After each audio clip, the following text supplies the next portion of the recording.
मैंने कहा फिर हम लोग क्या यहाँ ताली बजाने के लिए आए हैं क्या? हम यहाँ भजन गाने के लिए नहीं आए हैं, भजन गाने के लिए हमारा मठ है। जिसको काम करना होगा हमारे साथ काम करेगा, जिसको काम नहीं करना होगा वो छुट्टी लिख के दे, मैं भी सैंक्शन करता हूँ, जीवन भर के लिए छुट्टी करता हूँ। मेरी डिक्शनरी में ना शब्द नहीं होगा। आपका ये वोट कितना कीमती हो सकता है ये आपने कल और परसों महसूस किया होगा। हमें से जितने लोग हैं ना, वे बचपन में और बचपन से इस गाने को सुनते रहे होंगे। होली के अवसर पर, होली खेले रघुबीरा अवध में, होली खेले, सुनते रहे होंगे ना। लेकिन क्या सचमुच पिछले 500 वर्षों से रामलला ने होली खेली थी क्या अवध में? आपके एक वोट ने वो साबित कर दिया कि नहीं, रामलला अपने अवध में होली खेली।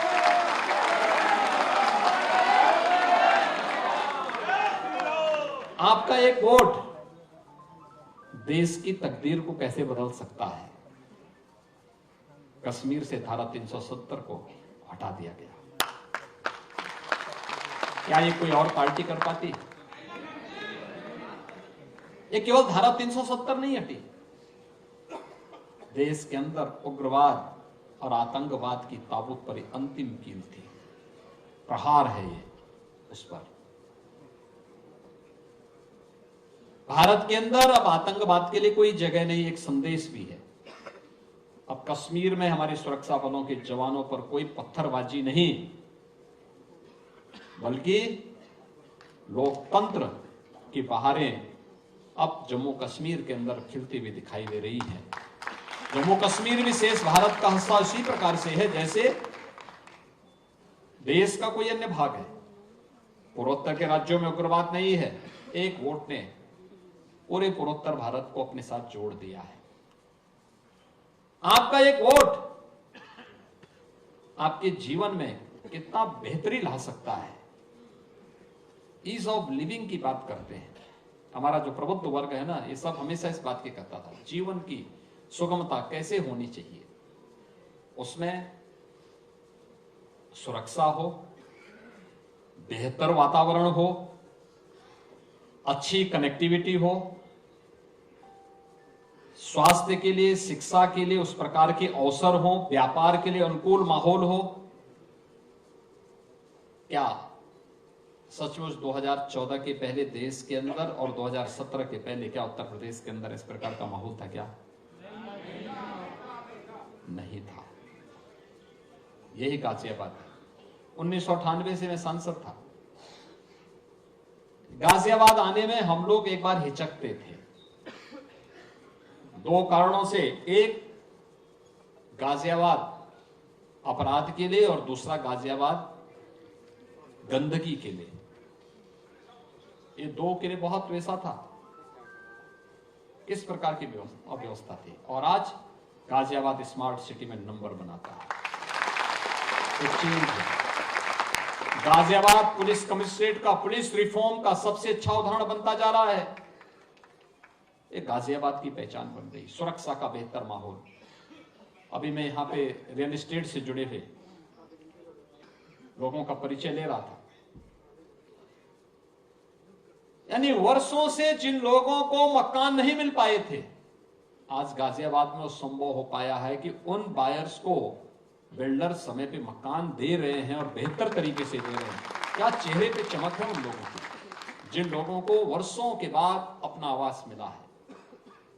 ये केवल बिल्डर की गलती नहीं थी, सरकार की अकर्मण्यता भी थी, जो निर्णय नहीं ले पा रही थी। सरकार ने निर्णय लेना प्रारंभ किया, एक साथ दोनों के साथ संवाद बनवाया। आज परिणाम क्या है? बिल्डर बायर की समस्या का समाधान अंतिम निष्कर्ष पर पहुंच रहा है। लाखों लोगों को उसका आवास मिल रहा है। लाखों लोगों का मतलब, लाखों परिवारों का मतलब, लाखों लोग उससे लाभान्वित होंगे। उनका ईज ऑफ लिविंग उनके लिए वही है, एक आवास, सिर ढकने के लिए। अब किराए पे नहीं रहना पड़ेगा, अपने स्वयं के मकान पर रहना पड़ेगा। एक स्वावलंबन का माहौल उसके घर के लिए। यह अवसर कैसे? एक वोट ने बदला है। पहले दंगे होते थे, आज दंगा नहीं है। दंगों के कारण कर्फ्यू लगता था, आज कर्फ्यू नहीं है, आज तो कावड़ यात्रा निकल रही शानदार तरीके से। पहले कावड़ यात्रा इसलिए नहीं निकलती थी कि कुछ लोगों को कष्ट होगा, कुछ लोगों को कष्ट होगा। हमने कहा कि भी देखो, हम किसी को कष्ट पहुंचाने के लिए नहीं आए हैं, हम तो समाज को संतुष्ट करने के लिए आए हैं। और समाज की संतुष्टि यह है कि आस्था का सम्मान होना चाहिए, भारत की सनातन आस्था का सम्मान होना चाहिए, और आस्था का सम्मान कावड़ यात्रा से होगी। हमारा सनातन धर्मावलंबी किसी को छेड़ता नहीं है, शांतिपूर्ण तरीके से, सौहार्दपूर्ण तरीके से जीवन यापन करना चाहता है। कावड़ यात्रा का जब निर्णय था, बहुत कठिन निर्णय था, क्योंकि इससे पहले बैन था, कोई राज्य नहीं निकालने दे रहा था, और ये सब चीजें तय थी पहले से, एक लिखित डॉक्यूमेंट बना हुआ था, उसके अनुसार सब लोग उसको केवल लागू करते थे।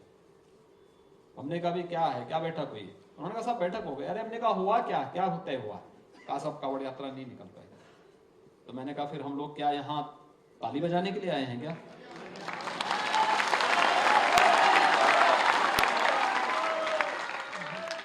हम यहाँ भजन गाने के लिए नहीं आए हैं, भजन गाने के लिए हमारा मठ है, हमें जब गाना होगा मठ में जाएंगे। शासन में आए हैं तो शासन दमदार तरीके से चलेगा, और उस दमदार तरीके से चलाना सिखाएंगे। जिसको काम करना होगा हमारे साथ काम करेगा, जिसको काम नहीं करना होगा वो छुट्टी लिख के दे, मैं भी सैंक्शन करता हूं, जीवन भर के लिए छुट्टी कर दूंगा। लेकिन मेरी डिक्शनरी में ना शब्द नहीं होगा, हमें निकालना है तो निकालना है। कावड़ यात्रा यूपी के अंदर निकलेगी, चाहे अन्य राज्य स्वीकृति दे न दे, यूपी के अंदर हम निकालेंगे। लोगों ने कहा करोड़ों लोग आएंगे, मैंने कहा ये तो और अच्छा अवसर है, और अच्छा अवसर है अपने आप को साबित करने का कि हम करोड़ों लोगों को शांतिपूर्ण तरीके से, और हमने किया, करके दिखाया। हमने देखा होगा कावड़ यात्रा भी शानदार तरीके से चली। कुंभ में 24 करोड़ लोग आए, श्रद्धालु आए, तिनका नहीं हिला। अभी अयोध्या में लगभग 1.5 करोड़ श्रद्धालु दर्शन कर रहे हैं, कर चुके हैं। कितना शांतिपूर्ण तरीके से दर्शन चल रहा है। जो जा रहा है नई अयोध्या में अभिभूत तो हो ही रहा होगा ना। अब उसको लग रहा है ना ये अयोध्या है। एक वोट ने ये चेंज लाया है। बहनों और भाइयों, आज वही कहने के लिए मैं आया हूं कि सबसे पहला काम, आप सभी लोग समाज का नेतृत्व करते हैं, समाज को अपने अपने सेक्टर में नेतृत्व प्रदान करते हैं। आपकी जिम्मेदारी बनती है लोगों को लोकतंत्र के प्रति जागरूक करके वोट डालने के लिए प्रेरित, स्वयं भी हो और लोगों को करें भी। बहस नहीं, वोट, उसकी कीमत, और उसके लिए अपने आप को तैयार करना। दूसरा जो चेंज आया है पूरे देश के अंदर, यह एक करिश्माई व्यक्तित्व के कारण, और वह नाम है देश के यशस्वी प्रधानमंत्री श्री नरेंद्र मोदी जी। मोदी जी के कारण दुनिया के अंदर भारत के पासपोर्ट की कीमत बढ़ी।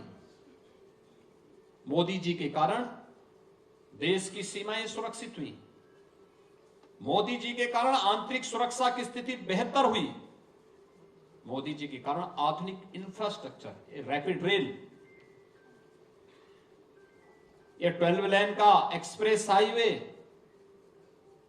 Airport, air connectivity. आप तो देखो हिंडन में भी एयरपोर्ट और जेवर में भी भारत का सबसे बड़ा एयरपोर्ट गाजियाबाद के नजदीकी बन रहा है। हम मेट्रो की कनेक्टिविटी दे रहे हैं वहां पे, रैपिड रेल से और मेट्रो से कनेक्ट कर रहे हैं गाजियाबाद को वहां से।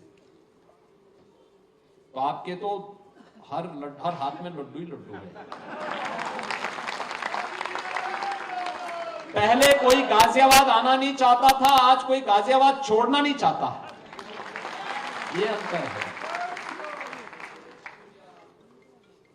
यहां से रोड की कनेक्टिविटी भी बेहतर हुई है, और हम गाजियाबाद और मेरठ के बीच से गंगा एक्सप्रेस वे को भी लेकर के जा रहे हैं, जो आपको सीधे प्रयागराज तक जोड़ देगा। मात्र 7 से 8 घंटे में आप प्रयागराज पहुंच जाएंगे। 4 लेन की बेहतरीन कनेक्टिविटी, यानी 8 लेन का एक्सप्रेस हाईवे के साथ हम जोड़ देंगे। इतनी बेहतर कनेक्टिविटी, इस रूप में सुरक्षा का इतना वातावरण, पहले बेटी भी सुरक्षित नहीं थी, व्यापारी भी सुरक्षित नहीं था, और आज लोग कहते हैं कि साहब यूपी में अपराधी सुरक्षित नहीं है। देखो यही अंतर होता है। पहले बेटी अपने मां बाप को, भाई शादी ब्याह के बाद उसको जाना होता है ससुराल में, लेकिन पहले वह ससुराल जाने के पहले ही अपने मां बाप को छोड़ने के लिए मजबूर हो जाती थी, क्योंकि या तो स्कूल नहीं जा पाती, या जाना है तो फिर दूर रिश्तेदार में या हॉस्टल में उसको माँ बाप डाल देते थे, क्योंकि हर माँ बाप चिंतित रहता था। आज कोई बेटी की तरफ टेढ़ी नजरों से देख नहीं सकता। और व्यापारी, तो आपने देखा होगा माहौल किस प्रकार का है। 40 लाख करोड़ रुपए का निवेश का प्रस्ताव यूपी में, और एक साथ, तो प्रस्ताव तो रिकॉर्ड है। एक दक्षिण भारतीय राज्य के एक वित्त सचिव मेरे पास आए अभी हाल ही में। उन्होंने कहा साहब एक बात बताइए कि जो ये आपका बजट है ये सही है या गलत है? हमने कहा आपको क्या लगता है? कहा साहब पहले तो वहां सोचा जाता था कि साहब यूपी तो कुछ नहीं कर सकता, अब 7.5 लाख करोड़ रुपए का बजट यूपी प्रस्तुत कर रहा है। मैंने कहा आपके यहाँ का कहाँ कितना है? कहा 3.5 लाख। तो मैंने कहा फिर मैं इसीलिए कहता हूं यूपी अब देश की अग्रणी अर्थव्यवस्था है। सबसे बड़ा बजट यूपी का, देश के अंदर किसी भी राज्य में सबसे बड़ा बजट आज के दिन पे यूपी का है। और सबसे ज्यादा निवेश के प्रस्ताव, 10.5 लाख करोड़ रुपए निवेश के प्रस्ताव एक साथ प्रधानमंत्री जी ने अभी 19 फरवरी को शिलान्यास भी किया है। ये बदलता हुआ यूपी है, और ये तभी संभव हो पाया है जब आपके एक वोट सही जगह लगा है। गलत लगता तो कर्फ्यू भी साथ आता, दंगा भी साथ आता, बेटी और व्यापारी की सुरक्षा भी साथ लाती, यानी उनके लिए असुरक्षा का माहौल भी पैदा करता, भ्रष्टाचार अलग, और गरीब कल्याणकारी योजनाओं पे तो ऐसे ही वे लोग ग्रहण लगा देते। और इसीलिए आज जो माहौल है, इस माहौल को और मजबूत करना है। मोदी जी के नेतृत्व में भारत उनके तीसरे कार्यकाल में तीसरी बड़ी अर्थव्यवस्था बन जाए। तीसरी बड़ी अर्थव्यवस्था का मतलब हर नौजवान के हाथ को कार्य, व्यापार को फलने फूलने का अवसर प्रदान करना, विकास, सर्वांगीण विकास के सभी आयामों को छू करके भारत दुनिया के अंदर ग्लोबल लीडर के रूप में स्थापित होगा। इस विश्वास के साथ आज भारत कार्य कर रहा है। दुनिया ने मान लिया भारत की ताकत को, देश की, दुनिया की सबसे बड़ी उभरती हुई अर्थव्यवस्था के रूप में उभरता हुआ हमारा भारत, हर भारतवासी के लिए गौरव की बात होनी चाहिए। एक तरफ मोदी जी का नेतृत्व है जो भारत को तो सुरक्षित माहौल दे ही रहा है, दुनिया के अंदर क्राइसिस मैनेजमेंट में किस प्रकार की लीडरशिप होनी चाहिए, मोदी जी से लोग सीख रहे हैं।